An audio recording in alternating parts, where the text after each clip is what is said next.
Dear Leader, Mrs. Root and I have recently formed the Ordinary Folk Against Pornography Society. We meet once a week with some of our friends, Dr. Littlewinkle and his good wife, Major Dewdrop, and Fred and Rita Snipe, who live opposite, to discuss sex, drugs, nudity, and violence. While I know these are all subjects that interest you, I expect you'll be too busy at the moment, what with one thing and another, to address us yourself. Don't worry. We understand. However, a signed photograph and a message of encouragement would mean a lot to our members. Your man on the doorstep, Henry Root.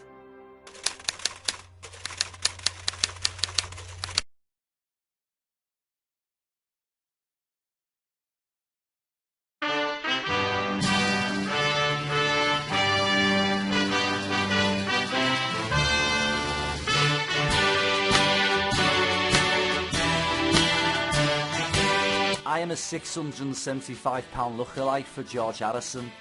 I'm in a group called the Fat Beatles.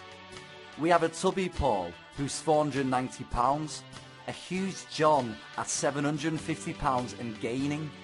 Ringo is £585. He has to be lifted onto his drum stool.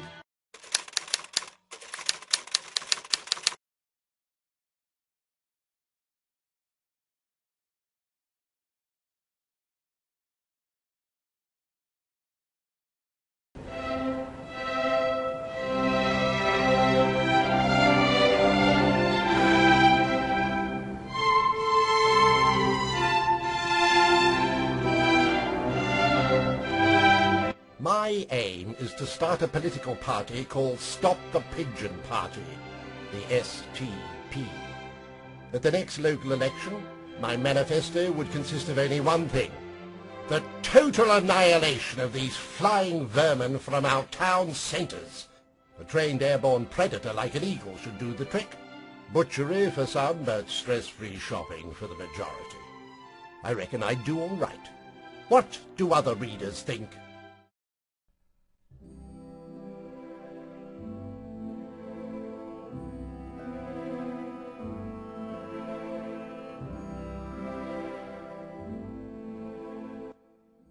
Dear Sir, I recently purchased a tin of Morton's blackcurrant pie filling.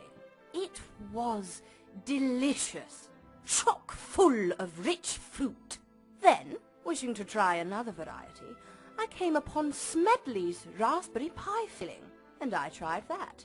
And really, how can you call such stuff pie filling? There wasn't a raspberry in it. I was very disappointed after trying Morton's blackcurrant. Please, try to do better in future. And what on earth is edible starch and locust bean gum? Well, if that is what you put into your pie fillings, I'm not surprised at the result. Now, I shan't try any more of your pie fillings until the fruit content is considerably higher. My stomach really turned at what I saw when I opened the tin. Yours sincerely, Edna Wellthorpe, Mrs.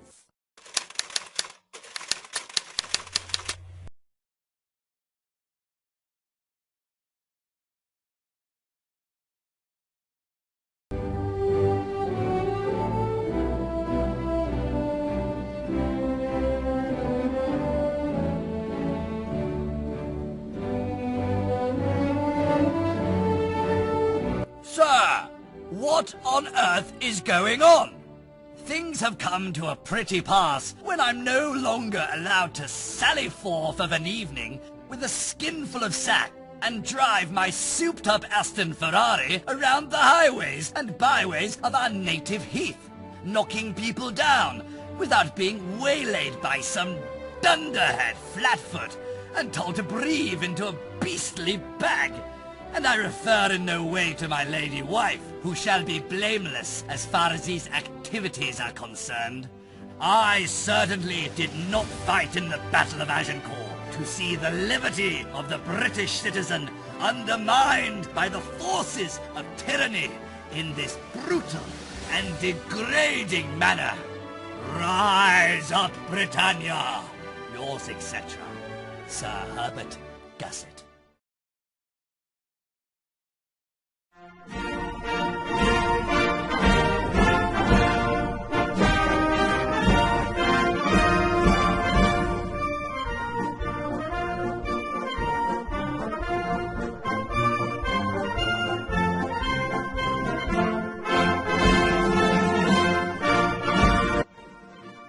cost of the vehicle, spares and training, etc.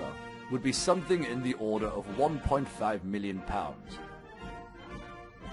There is no open-top version.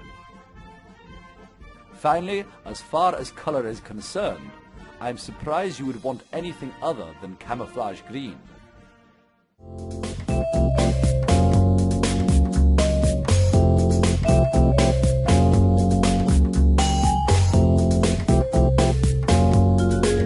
What are the precise stipulations regards life insurance, whereby a signatory A and a signatory B deem that a third party should be covered for and against any impropriety relating to corpus mentis or sanguinis polaris, and should B be advised to reduce his or her premiums by transferal of equity via non-recuperable transaction, given that A would be forced to admit indemnis advocaris on account of 3 being absent at the time.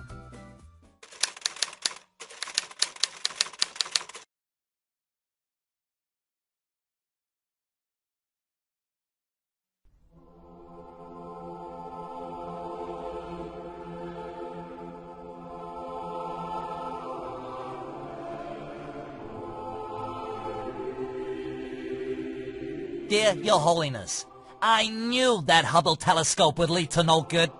Apparently, it's discovered 20 billion planets in the universe. Now, if only 0.1% of these planets supports life, then thousands will be inhabited. Your Holiness, do these planets have their own heaven? If not, does our heaven permit the entrance of aliens?